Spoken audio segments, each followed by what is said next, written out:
एक कथा भक्तमाल जी में आती है। एक भक्त थे, उनका नाम था धन्ना जाट। क्या नाम था? बड़ी मधुर कथा है धन्ना जी की।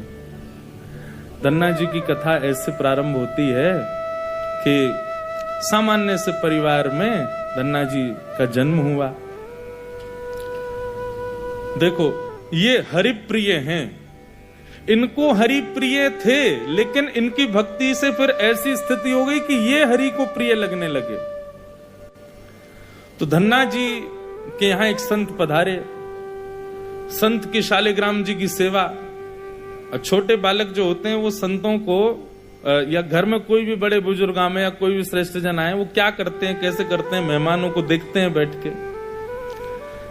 तो महात्मा जी अपने ठाकुर जी की सेवा करते और धन्ना जी जाके उनके पास में बैठ जाते। पहले जल से स्नान, फिर दूध से स्नान, फिर घी से, फिर दही से, फिर शहद से, पंचामृत स्नान करा के बढ़िया इत्र लगा के ठाकुर जी को उर्द पुंड तिलक लगा करके माला तुलसी पधरा के विराजमान कर दिया। धन्ना जी को इतनी अच्छी लगी ये सेवा, रोज बैठ जाते, पूरी रात रोते, अपनी माँ से कहते मैया ये सुबह कब होगी। क्यों? वो सुबह होते ही बाबा के पास जाऊंगा, उनकी सेवा देखूंगा कैसे करते हैं। बंधुओं देखो, भक्ति का बीजारोपण बाल्यकाल में ही होता है।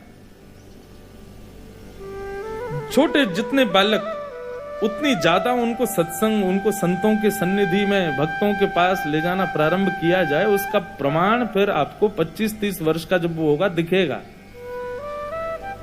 जो बालक बचपन से कभी संत संग नहीं गए, कभी संतों की सेवा नहीं देखी, उनके जीवन में निश्चित ही भक्ति का अभाव रहता है।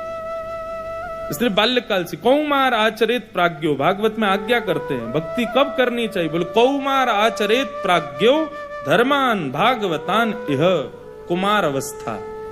कुमार अवस्था किसको कहते हैं? लगभग भक्ति का प्रारंभ मतलब स्वयं नाम जप आदि करना, तो उसको कुमार अवस्था से कर देना चाहिए, 14-15 वर्ष की आयु से। उससे पहले क्या करे? प्रैक्टिस करे, माता पिता के साथ वृंदावन जाए, संतों के पास जाए, तब तो जाके 14-15 में भजन प्रारंभ करेगा। तो धन्ना जी रोज सेवा देखते, बड़े खुश होते। जैसे महात्मा का जाने का समय आया, धन्ना जी बिखर गए। कहां जा रहे हो आप? बोले बेटा अब हो गई हमारी सेवा पूरी, अब हम जा रहे हैं, फिर आएंगे कुछ साल बाद। धन्ना जी बोले तो आप चले जाओ, इनको छोड़ जाओ यहीं पे, ये ठाकुर जी यहीं रहे आए, मैं इनकी सेवा करूंगा। बाबा बोले अरे तुम छोटे बालक हो, तुमसे सेवा बनेगी नहीं बेटा, तुम जिद मत करो। धन्ना जी तो रोने लगे, बोले नहीं मैं सेवा करूंगा, मुझे तो ये चाहिए। जैसे कोई वस्तु के लिए बालक जिद करता है, ऐसे धन्ना जी ठाकुर जी के लिए जिद करने लगे। माता पिता परेशान, महात्मा अलग परेशान, क्या करें। और इतना रोवे कि महाराज पूरा घर अधर कर दिया, मोहल्ले वाले तक इकट्ठे हो गए। क्या हो गया? बोले धन्ना जी के महात्मा जी जा रहे हैं, उनके ठाकुर जी मांग रहा है धन्ना। और किसी में ये हिम्मत भी नहीं कि महात्मा सिंह कहते हैं दे जाओ। और कोई वस्तु हो तो ये भी कह देते हैं लोग दे जाओ, चलो हम दूसरी दे देंगे। ठाकुर जी की बात है भैया, कोई अपनी सेवा कैसे दे सकता है। धन्ना जी इतने रोए, सिर पटक पटक के रोने लगे, छोटे बालक। महात्मा बोले बड़ी विडंबना, ठाकुर जी रक्षा करो, क्या करें। इतने महात्मा बाहर गए और गोल गोल काले से दिखने वाला एक पत्थर उठा लाए, उसमें बढ़िया घी भी लगा करके और इत्र लगा के सुगंधित कर दिया, उर्द पुंड तिलक लगा दिया ठाकुर जी जैसा। और अपने ठाकुर जी तो नीचे एक छोटे सिंहासन पर विराजमान कर दिए और बड़े सिंहासन पर वो पत्थर लाके रख दिया और बढ़िया सजा के। धन्ना रो रहे थे, उठा के गोद में ला, देख देख देख तेरे ठाकुर जी आगे देख। धन्ना जी जैसी मंदिर में, धन्ना जी की दृष्टि तो उन्हीं के ठाकुर जी पे, यही चाहिए। महात्मा बोले लाला देख, ऊपर सिंहासन पर बड़े ठाकुर जी बैठे और नीचे छोटे ठाकुर जी बैठे। वो बड़े वाले जो हैं वो तो है राजा ठाकुर, और ये छोटे वाले जो नीचे बैठे हैं ना, ये सिपाही ठाकुर।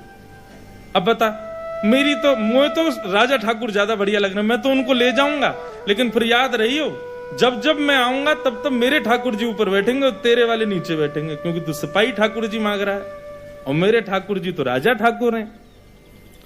अब बालक को उस भाव से समझाया तो धन्ना जाट वो नहीं, मैं तो राजा ठाकुर लूंगा, आप ले जाओ सिपाही को। सिपाही ठाकुर जी के रूप में उनके निज ठाकुर जी थे। बाबा बोले अब ठीक है। घर वालों ने भी प्रणाम किया, जय हो महाराज जी, बड़ी आपने बुद्धि युक्ति लगाई। सबको लगा कि कंटक छूट गया, लेकिन यहां तो अब भक्ति प्रारंभ हुई थी धन्ना जी की। देखो, ठाकुर जी की सेवा के लिए जो व्यवस्था की प्रतीक्षा करते हैं, ठाकुर जी की सेवा के लिए अनुकूल समय की प्रतीक्षा करते हैं, उन लोगों के लिए प्रमाण है ये कथा। बाकी सेवा तो बाद की बात है। ठाकुर जी भी असली नहीं थे धन्ना जी के, सामान्य पत्थर था और धन्ना जी उनकी सेवा करते।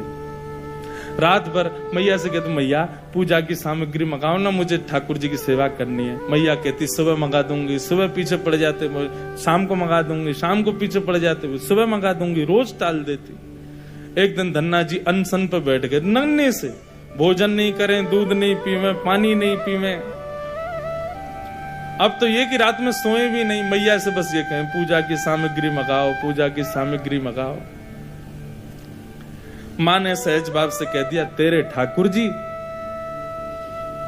और तू इनका सेवक, सामग्री मैं क्यों लाऊं, अपने आप कर व्यवस्था।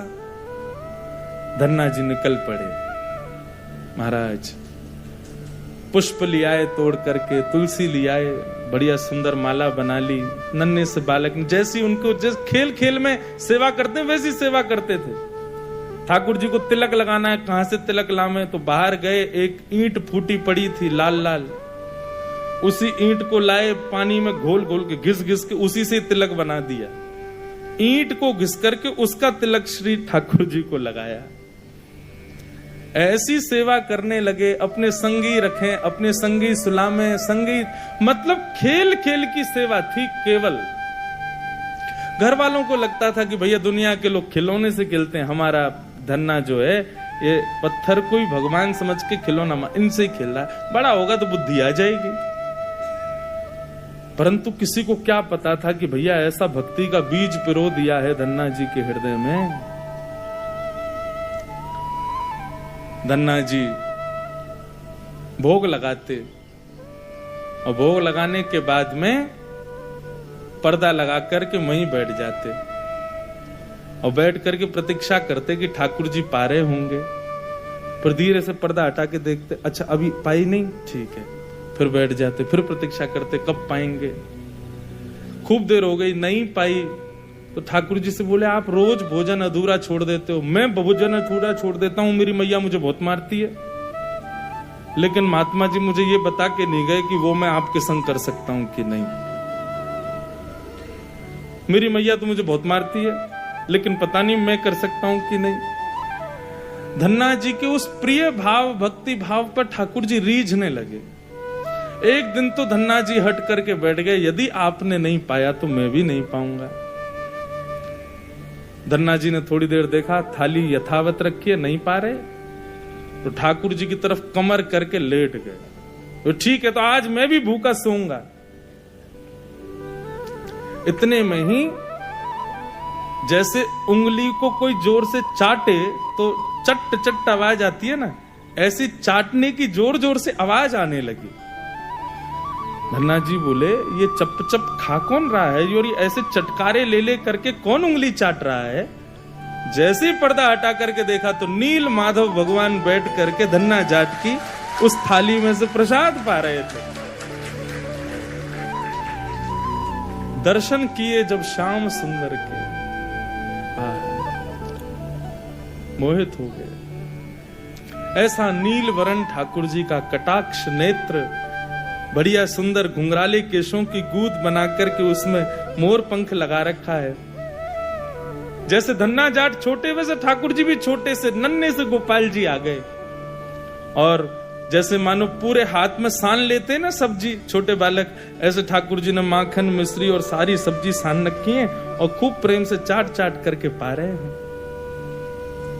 धन्ना जाट बड़ा प्रसन्न हो गया, बोले आप तो बड़े प्यारे हो, आज आप प्रत्यक्ष मेरे सामने आ गए। ठाकुर जी धीरे धीरे अब धन्ना जाट के सखा बनने लगे। धन्ना थोड़ा बड़ा हुआ, गऊ चराने, बछड़ा बछिया चराने जाता तो अपने शालिग्राम, जो शालिग्राम थे ही नहीं, सामान्य पत्थर थे, उनको सजा धजा के बढ़िया अपनी जेब में धर के ले जाता। रास्ता भर उनसे बात करता, नीचे वृक्ष के नीचे बैठ करके ठाकुर जी, अब कोई नहीं है, ठाकुर जी प्रकट हो जाओ, तो ठाकुर जी प्रकट हो जाते, धन्ना के साथ प्रेम से पाते। बंधुओं देखो इस कथा से क्या समझ में आ रहा है, धन्ना जी के भीतर ऐसा कौन सा गुण है जिस पर ठाकुर जी रीझ रहे हैं? दीनता। कल हमने एक सूत्र लिया था भक्ति में, अविचार। भगवत भक्ति में विचार नहीं करना है, जो करना है सो करना है। मन में बात आ गई तो बस ठाकुर जी को प्रस्तुत होनी चाहिए, पहला सूत्र। भक्ति का दूसरा सूत्र है दीनता। जितने सीधे, जितने दैन्य, जितनी दीनता में ठाकुर जी की भक्ति में रहोगे, ठाकुर जी उतने प्रसन्न रहेंगे। जितने चतुर बनने का प्रयास करोगे ठाकुर जी के सम्मुख, उतने ही ठाकुर जी दूर भागेंगे। जितना हो सके दीन रहो। ठाकुर जी की भक्ति में किसी भी प्रकार की चतुराई नहीं होनी चाहिए। दीन। धन्ना जी उन्हीं ठाकुर जी को लेकर के चले गए। ठाकुर जी आज बोले, धन्ना तू तो मेरी बड़ी सेवा करे, पर मेरो भी मन करे कि मैं भी तेरी सेवा करूं।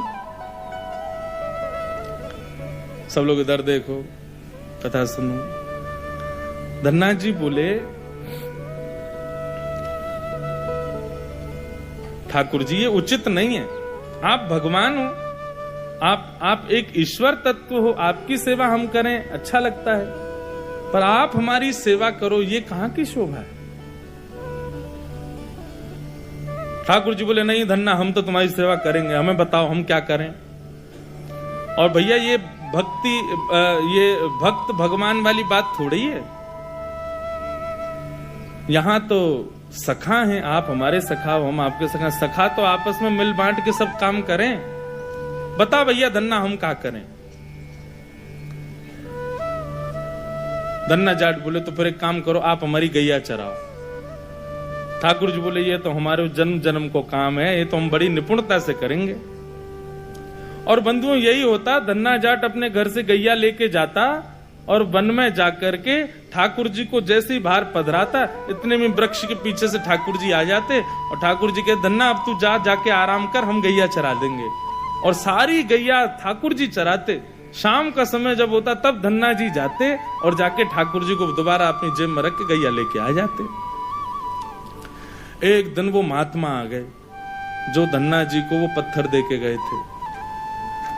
जैसे ही घर पे आए तो धन्ना जी लेटे थे।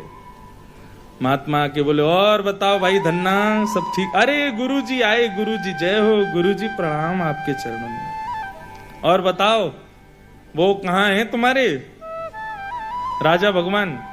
बोले, भगवान तो गैया चरावे गए हैं अभी, ये समय तो गैया चराने का है ना, गैया चरावे जामे वो रोज। महात्मा बोले, देखो कुछ भी बोलता है, ये अभी बालक ही है, छोटा ही है अभी। माता पिता ही बोले, कहाँ बताएं, ऐसी या की सोच है, गैया ने छोड़े आवे, पता ना कहाँ शाम को ले आवे उन्हें। अरे गुरुजी ये लोग मानते नहीं है मेरी बात। भाई सब लोग विराजमान हो जाओ बस, हाँ बैठ जाओ। क्या बता रहा था मैं? हैं? हाँ गैया चरावे जावे। गुरुजी बोले, तो फिर वो शिला कहाँ है जो हमने तुमको दी थी? बोले, उन्हीं की तो कह रहा हूं गुरुजी, वो गैया चराने गए। गुरुजी बोले, ये तो कुछ भी कह रहा है। नहीं नहीं गुरुजी आप विराजो, मैं आपको एक एक बात बताऊं। और उसने सारी बातें बताई, ठाकुर जी कैसे चटकारे लेके भोजन करते हैं, क्या क्या उससे बातें करते हैं, कैसे उसके संग खेलते हैं, कैसे उसकी पिद्दी पे चढ़ जाते हैं, वो ठाकुर जी की पिद्दी पे चढ़ जाता है। ऐसा मधुर भाव वो प्रस्तुत करे और गुरुजी बैठ के सुनते जाएं। बोले कि इतनी बड़ी बड़ी बातें झूठ में तो नहीं बोल सकता। बोले गुरुजी मुझे पता है, माता पिता की तरह आप भी मुझ पे भरोसा नहीं कर रहे हो, आपको नहीं विश्वास, चलो मैं दिखाऊं आपको। अभी मेरे ठाकुर जी गैया चरा रहे हैं। गुरुजी को लेकर के वन में गया तो वन में गैयाएं चर रही थी। बोले कहां है तेरे ठाकुर जी? अरे देखो वो दोहरी गैया के पीछे पीछे हाँक रहे हैं वाकू, पीछे पीछे चल रहे हैं वाक्य, देखो ठाकुर जी दिख तो रहे हैं। गुरुजी बोले हमको नहीं दिख रहे। धन्ना जी दौड़ के ठाकुर जी के पास गए, बोले मेरे गुरुजी आए हैं, उनको दिख जाओ। भगवान बोले उनको नहीं दिखेंगे हम बस तुमको ही दिखेंगे, तुम्हारे सखा तुमको दिखेंगे, सबको थोड़ी दिखेंगे। अरे भैया ऐसा मत करो। क्यों? बोले आपको और मोको एक दूसरे से मिलवावे वाले तो गुरुजी हैं। गुरुजी यदि मुझको नहीं देके जाते आपको तो आप मुझे कैसे मिलते? मेरे गुरुदेव हैं, इन्होंने ही तो मुझको दिया था आपको। ठाकुर जी रीझ गए, पुनः पुनः धन्ना को हृदय से लगाए, इसकी भक्ति ऐसा भाव। इतने में ही नील माधव नीलमणि ठाकुर जी प्रकट हो गए और जैसे ही प्रकट हुए दूर खड़े गुरुदेव के एक एक रोम बिलखने लगा, रोने लगे और धन्ना के चरणों में प्रणाम किया। बोले हम सच्चे शालिग्राम से प्रकट नहीं कर पाए, तूने सामान्य पत्थर से प्रकट कर दिया ठाकुर जी को। हम अष्टयाम सेवा से प्रकट नहीं कर पाए और तूने सामान्य पत्थर घिस घिस के तिलक लगा के प्रकट कर दिया ठाकुर जी को। हम 56 भोग पधरा करके ठाकुर जी को प्रकट नहीं कर पाए, तू बेसर की रोटी खवा के ठाकुर जी को चटकारे दिलवाता है। हम यहाँ ठाकुर जी से प्रार्थना करते हैं कभी त्रिभंग लली से सीधे लली भी बन जाओ, न पूरे दिन यूं ही खड़े रहो, दर्द है जाता होगा, हाथ में ने हाथ सीधे कर लो। तू ठाकुर जी से गैया चरवा रहा है अपनी। धन्य है धन्ना तेरी भक्ति को। बंधु ठाकुर जी को ऐसे प्रिय भाव अच्छे लगते हैं। आप नियम कितने करते हो, आप साधना कितनी करते हो, आप जप कितने करते हो, आप व्रत कितने करते हो, ये विशेष बात नहीं है। पर 10 मिनट भी ठाकुर जी के सन्मुख बैठते हो, किस भाव से बैठते हो, वो भाव प्रिय है। ठाकुर जी भाव का सेवन करते हैं। इतनी कथाएं सुनने के बाद भी, वृंदावन जाने के बाद भी, ऐसे संकीर्तन करने के बाद भी, तिलक लगाने के बाद भी यदि भाव प्रकट नहीं हुए तो कैसी भक्ति हमारी? समय व्यर्थ मत करो फिर भक्ति के पथ पे आके। अनुभूति हो, ठाकुर जी के ऐसे भाव प्रकट हो, तब हमारी भक्ति श्रेष्ठ है, तब हमारा तिलक लगाना श्रेष्ठ, हमारा एकादशी व्रत रखना श्रेष्ठ, हमारा गुरु मंत्र का जाप करना श्रेष्ठ।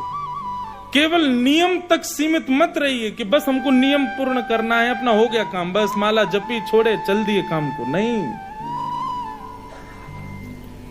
एक बात कहें, भक्ति में थोड़े हटीले बनो, ठाकुर जी से थोड़े थोड़े हट करो। नाथ इतनी आयु होती जा रही है, हम बड़े होते जा रहे हैं, कब मिलोगे आप? बस 24 घंटे यूं ही बैठे रहोगे? हमको इससे सुख नहीं है।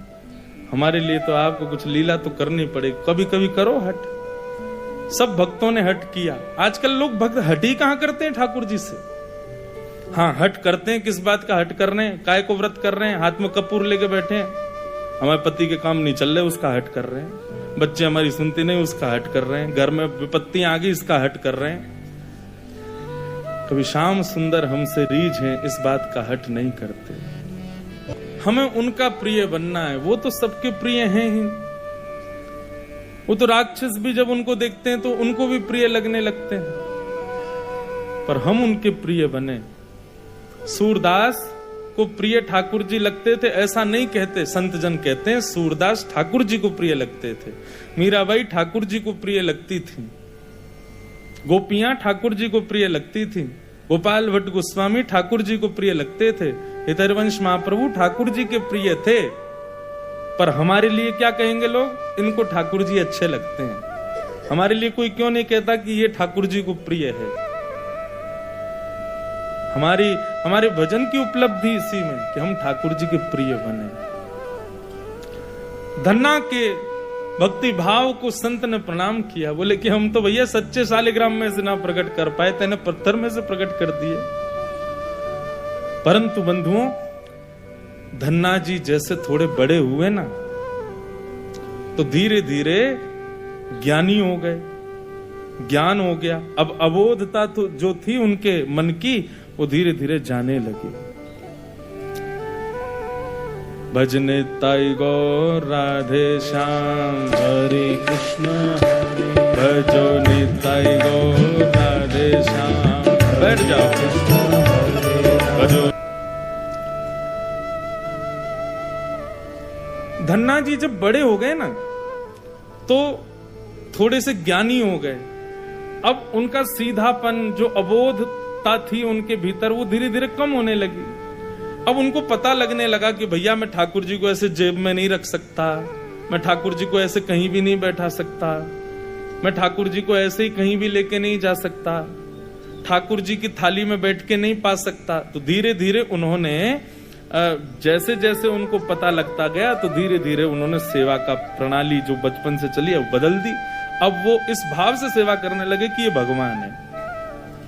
और इसका परिणाम क्या हुआ बंधुओं, कि जो ठाकुर जी लीला करते थे वो धीरे धीरे लीला समाप्त होने लगी। अब ठाकुर जी प्रकट नहीं होते, अब ठाकुर जी धन्ना के साथ घूमने नहीं जाते, गैया नहीं चराते। देखो, लाला को जब भगवान मान लिया तो फिर ठाकुर जी भी भगवान ही बन गए। मैं अपनी कथाओं में कहा करता हूं, भगवान शब्द में एक दूरी रहती है ठाकुर जी से, इसलिए कोई संबंध हो ठाकुर जी से, कोई भी एक संबंध स्थापित करो। भगवान मान लेते हैं तो एक तो भय आता है कि ये भगवान है, दूसरा एक दूरी बन जाती है ठाकुर जी से। अयोध्या में एक वशिष्ठ गोत्रीय ब्राह्मण, उन्होंने कथा में सुना कि राम जी के गुरु जी का गोत्र वशिष्ठ था, नाम वशिष्ठ था, उसी गोत्र में हमारा जन्म हुआ है। तो मंदिर में जाते और जाकर के राम जी को देख के सब प्रणाम करते, वो आशीर्वाद, खुश रहो राघव, सदा प्रसन्न रहो, मेरे चेला राम तुम चिरजियो। मंदिर के सब लोग देख के कहते तो पागल आदमी, देखो ठाकुर जी को प्रणाम नहीं करता है, आशीर्वाद देता, खुश रहो। सबने खूब समझाने का प्रयास किया, परंतु ठाकुर जी के प्रति उनका जो भाव था वो तो था ही।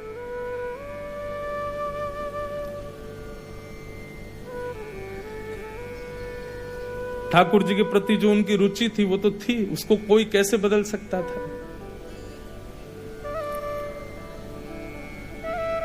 परंतु प्रमाणित तो तब हो जब ठाकुर जी भी बतावें कि ये हमारे गुरु जी। तो कनक भवन बिहारी जो हैं वो पालकी में बैठ के नगर भ्रमण को जाते, जैसे ही उन गुरु जी का घर आया, पालकी निकली, राम जी ने अपना मुकुट घेर दिया, पुजारी जी ने ऐसे पर्दा लगाया, पर्दा लगा करके राम जी का मुकुट धराया। शायद हमारे लाल जी ने भी मुकुट घेरा अभी अभी। देखो लीला चल रही है तो उसको स्वीकार कर रहे हैं, गुरु जी हैं भैया, गुरु जी के आगे मुकुट थोड़ी पहनेंगे। तो ठाकुर जी ने मुकुट घेर दिया, राम जी ने। पुजारी जी लगे मुकुट धराने, खूब प्रयास किए मुकुट नहीं धारण करें। इतने में ही वो अपने घर की छत पे आके खड़े, क्या हुआ, ये पालकी रुक क्यों गई? अरे ठाकुर जी का मुकुट गिर गया। बोले पहनेगा भी नहीं, गुरु जी के घर के सामने से जा रहा, मुकुट पहन के थोड़ी जाएगा, चेला हमारा। सब लोग बोले क्या पागल आदमी, बताओ। यहाँ पे भी अपनी बात सिद्ध कर रहा। बोले तुम लोग नहीं मानो, राम जी मानते हैं। और बंधुओं पता है, आज तक अयोध्या में इस लीला को भी सैकड़ों वर्ष हो गए, आज भी ठाकुर जी पालकी में जाते हैं और उस स्थान पर आके आज भी ठाकुर जी का मुकुट गिर जाता है। क्यों? गुरु जी का घर है। संबंध आप एक बार स्थापित करो, निभाएंगे ठाकुर जी। फिर हम ये भी नहीं कह रहे कि आप निभाओ, आपसे निभेगा भी नहीं, संबंध बना भर लो, बस निभाने की जिम्मेवारी ठाकुर जी की। लेकिन यहां तो धन्ना जी के मन में आ गया ये भगवान है, और जैसे ये भाव आने लगा तो ठाकुर जी अपनी लीलाएं कम करने लगे।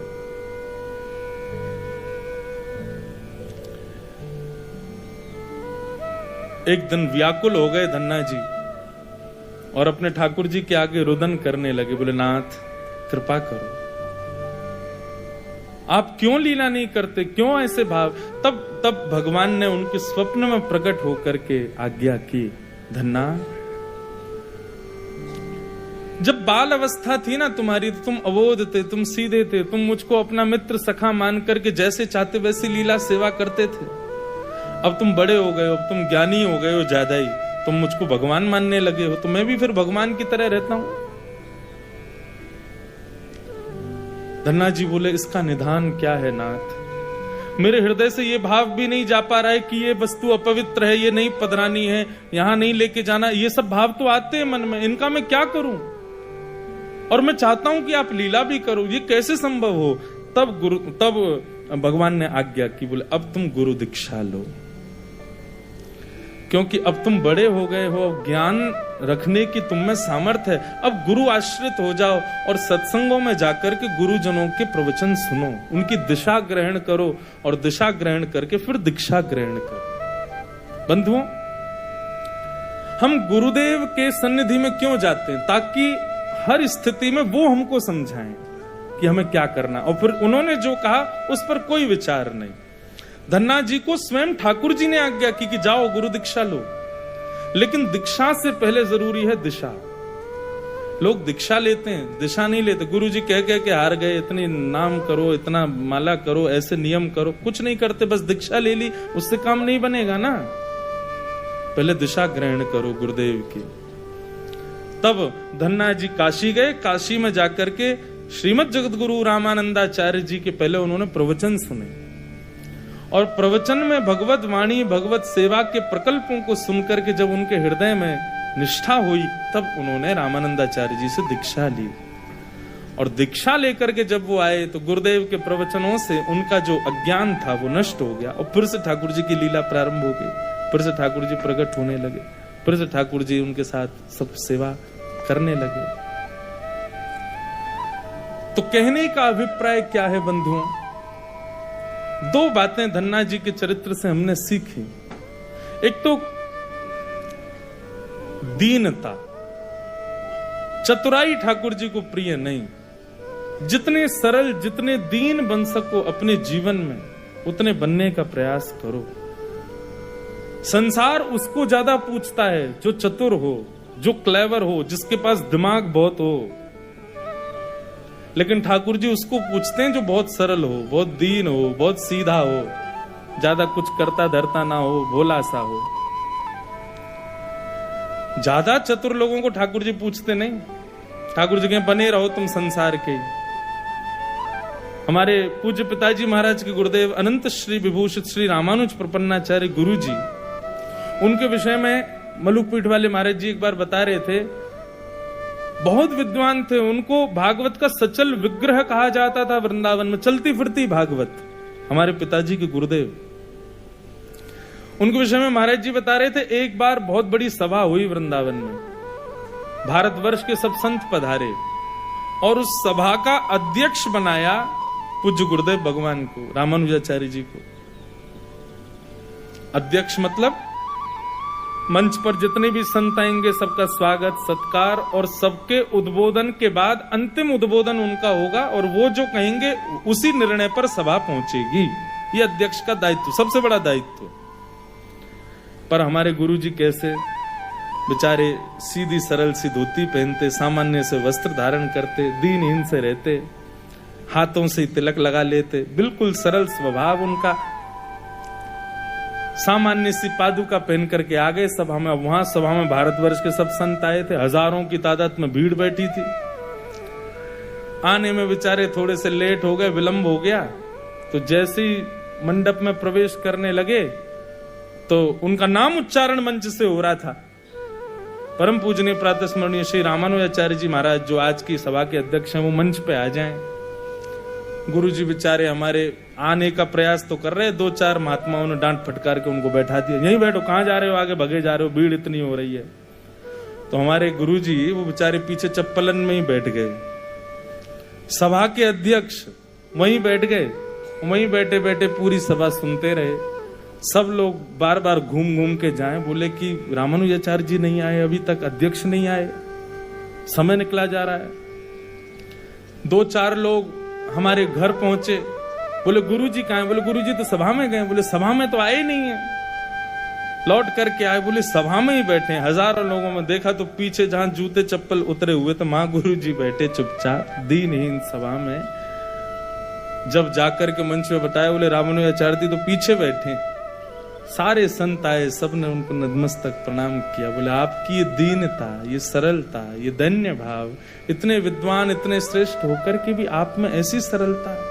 बंधु एक बात कहें, योग्यता आ जाए जीवन में और भक्ति ना आवे तो योग्यता का प्रदर्शन होता है,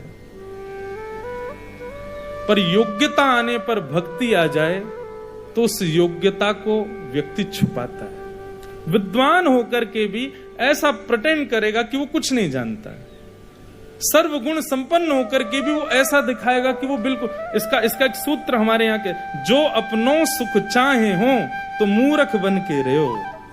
अगर अपना सुख चाहते हो तो भैया ज्यादा विद्वान श्रेष्ठ बन के मत रहो। जो अपनों सुख चाहे हो तो मूर्ख बन के रहो। मूर्ख बन के रहो का मतलब मैं श्रेष्ठ हूं। माता पिता ने की चाय बना दो, अब बच्चों में लगी होड़ मैं बनाऊंगा। बच्चे ने बढ़िया बना दी तो बेचारे को रोज ही, बेटा तू ही बना, तू ही बढ़िया बनाता है, रोज की लग गई ड्यूटी। ऐसे ही संसार में भाई हर काम के लिए अपने हाथ ऊपर करोगे ना तो फिर सारे दायित्व तुम पे ही आ जाएंगे, भक्ति कब आएगी? इसका मतलब ये नहीं है कि जबरदस्ती आज ही सब जाके उल्टे सीधे काम करो। बोले महाराज जी कह रहे मूर्ख बन के रहना है, नहीं।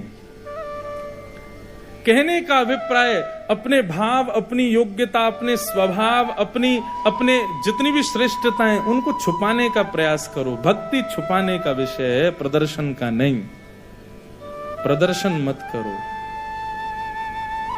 उसको दिखाना नहीं है, किसी को बताना नहीं है हम कितने श्रेष्ठ, हमारी भक्ति कितनी श्रेष्ठ, लाल जी से हमारी प्रीति कितनी श्रेष्ठ। ज्ञानी लुटे जिन्होंने भी बताया, गुमानी यहां पल में लुट जाए लाखों का डेरा, पग बढ़ा हो ना जाए अंधेरा। प्रेम नगर की डगर है कठिन रे, बटो ही न करना बसेरा, पग बढ़ा हो न जाए। बड़े बड़े ज्ञानी लुट गए भैया, जिन्होंने भी प्रदर्शन किया भक्ति का। अपनी भक्ति को छुपाओ, अपनी योग्यताओं को छुपाओ, अपने श्रेष्ठ भावों को जितना हो सके गोपनीय रखो। क्यों गुरुदेव के मंत्रों को गोपनीय भाव से कहा जाता है? इसीलिए क्योंकि वो रत्न है, उसको प्रदर्शन नहीं करना है, उसके पीछे कोई और बात नहीं है। गुरु मंत्र को सबके सामने नहीं बोलना, या जो हमारे गुरु भाई नहीं है उनके सामने नहीं कहना, या गुरु जी भी देते हैं तो मुंह ढक करके छुप करके कान में। क्यों? उसका तात्पर्य ये भैया, ये गोपनीय वस्तु है, इसको गोपनीय ही रहने देना, क्योंकि भजन गोपनीय होता है, भजन प्रदर्शन में नहीं आता है, प्रदर्शन का विषय है ही नहीं। और जहां प्रदर्शन आ गया वहां ठाकुर जी का दर्शन नहीं होगा। ठाकुर जी का दर्शन करना है, प्रदर्शन से बचो जितना हो सके। आजकल वृंदावन में क्या है, प्रदर्शन ज्यादा हो गया, लोग तो खूब जा रहे हैं लेकिन प्रदर्शन की इच्छा से जा रहे हैं, इसीलिए राधा रमन, राधा वल्लभ बिहारी जी के दर्शन नहीं कर पाते। प्रदर्शन से बचो। भक्ति आएगी तो प्रदर्शन जाएगा, भक्ति के बिना योग्यताएं आएंगी तो प्रदर्शन आएगा। छुपाओ। तो इस प्रकार धन्ना जी के विषय में कथा सुनाई, और भी आगे बहुत बड़ा चरित्र है श्री धन्ना जी का।